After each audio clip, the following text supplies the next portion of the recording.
Hi, my name is TJ Muehlman. I'm one of the co-founders of We&Co. Hi, I'm Jared Malin, and I am also co-founder of We&Co. We&Co is the LinkedIn for service professionals. So servers, bartenders, hosts, chefs, folks that work in restaurant and hospitality aren't on LinkedIn, and there's over 10 million of them in the United States alone. And We&Co provides a platform for them to represent themselves professionally, get recognized for the work that they do, and then we let restaurants access our database to hire folks, which is a much better solution than Craigslist or CareerBuilder or what they're currently using.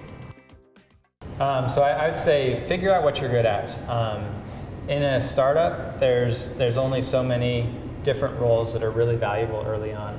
And you got to be good at least one of those, and you should be good at multiple of those. So for a technology startup, you have to have somebody who can code, somebody who can design, somebody who can sell, and somebody who can get the word out. And so if you think, like, where do I fit into this early stage startup, you need to be able to either be building something or making sure that whatever is being built is actually being seen and being purchased. Yeah, and I'll kind of offer some sort of practical advice. Have about 6 to 9 months of pay in your savings account. That's just, I mean, we thought we were going to raise money like that because we had the coolest idea. We'd been featured in TechCrunch and Mashable. But realistically, especially if you're first-time entrepreneurs, it's going to take you a long time to raise money if you're going that route. Have money in the bank. My second piece is don't go it alone.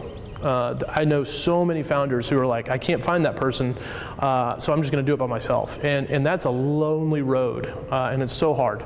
Don't go it alone. Understand, where you are in the United States or the world is important for what kind of business you're trying to do. Again, the world gets smaller as we move forward in time. And what I mean by that is, you can do a consumer startup, you can do a B2B startup, you can do a really cool healthcare startup anywhere in the world.